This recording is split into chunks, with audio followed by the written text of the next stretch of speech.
Good day. It is April the 10th. And today we're continuing John 18, doing verses 10 and 11, just two verses today, and Proverbs 12. Remember, if you'd like to be tagged when I post these videos, or if you have any questions, comments, concerns, suggestions, complaints, or anything else, you may reach me through 810-242-2997. That's 810-242-2997. You can call, text, leave a message, whichever you like. Begin John 18, starting verse 10. Then Simon Peter, having a sword, drew it, and struck the high priest's servant, and cut off his right ear. The servant's name was Malchus. 11. So Jesus said to Peter, "Put your sword into the sheath. Shall I not drink the cup which my Father has given me?" Okay, verse 10.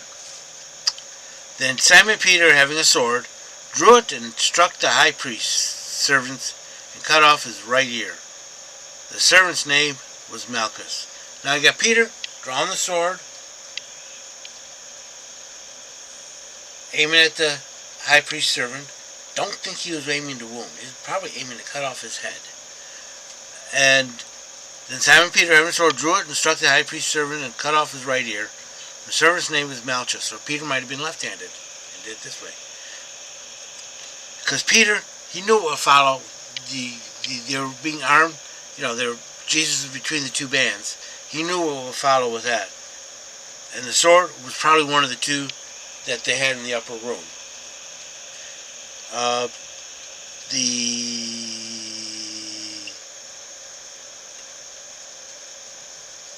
The high servant was named by Luke, and the right ear was identified, and the healing was not in this one, but no, that was probably in Luke. Verse 11. So Jesus said to Peter, "Put up your sword in the sheath. Shall we not drink the cup which my Father has given me?" Therefore, after healing, which was in Luke, it says, "Come on, put up your sword." Jesus is trying to diffuse the situation.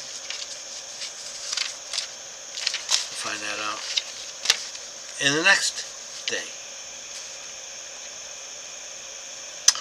Proverbs 12. Whoso loveth knowledge loveth correction, because the more you're corrected when you're wrong, the more you know. But he that is brutish hateth reproof.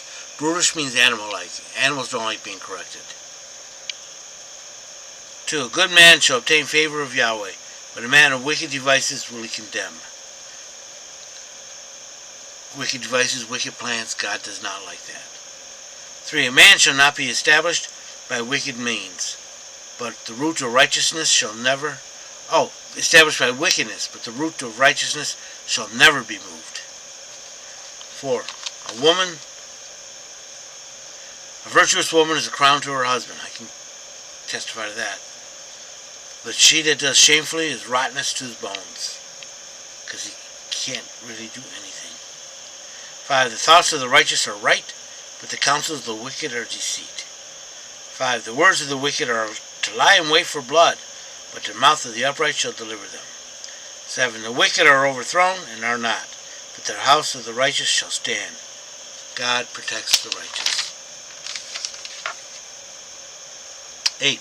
A man shall be commended according to his intelligence, but he that has distorted understanding shall be despised. You're only responsible for how much you can know, but if you distort or twist or pervert the meanings, you're going to be despised. 9. Better is he that is lightly esteemed and has a servant than he that playeth a man of rank and liketh bread. It doesn't matter what people think of you. Braggarts often have nothing. 10. A righteous man regardeth the life of his beast, but the tender mercies of the wicked are cruel. A righteous man takes care of God's creatures. A wicked man does not care. Doesn't see the point. 11. He that tilleth his ground shall have plenty of bread, but he that followeth after vain things is void of understanding. 12. But the wicked desireth the prey of evil men, but the root of the righteous yieldeth fruit. 13. In the transgression of the lips is a snare to the evil man, but the righteous cometh out of trouble. 14. A man shall be satisfied with good by the fruit of his mouth, and the doings of the man's hand shall be rendered unto him. You get what you earn. 15. The way of a fool is straight in his own eyes, and others, I ain't doing anything wrong, I'm straight. But he that is wise heedeth unto counsel. But if someone's telling you to do something, or say you might be going wrong, check it out. 16. A fool's vexation is presently known, but a prudent man concealeth shame.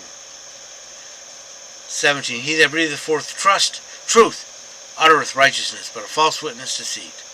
18. There is that speaketh like the piercings of a sword, but the tongue of the wise is health. The tongue, it can heal or harm, it can mend or break, it can give health or sickness, life or death. Be careful of what you say. 19. The lip of truth shall be established forever, but the lying tongue is but for a moment. 20. Deceit is in the heart of them that devise evil, but the counsel of peace is joy. 21. There should be no mischief befall the righteous, but the wicked are filled with evil. 22. Lying lips are an abomination to Yahweh. They that deal truly are his delight. God hates lies. 23. A prudent man concealeth knowledge, but the heart of fools proclaim foolishness. A prudent man doesn't say all that he knows when he knows it.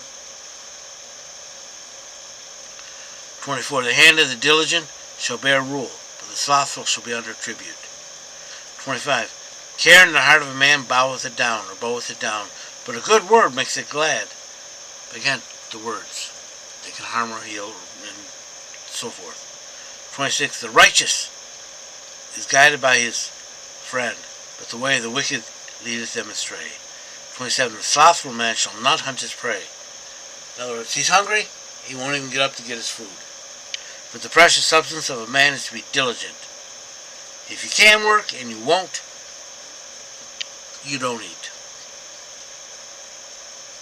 23. In the way of righteousness is life, and in the pathway thereof there is no death. Righteousness is right standing before God. That means that you stand before him and accept his sacrifice for you.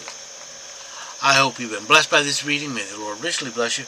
Remember, if you'd like to be tagged when I post these videos, or if you have any questions, comments, concerns, suggestions, complaints, or anything else, you may reach me through 810-242-2997. That's 810-242-2997. You can call, text, leave a message, whichever you like. Remember, Jesus loves you, and so do I.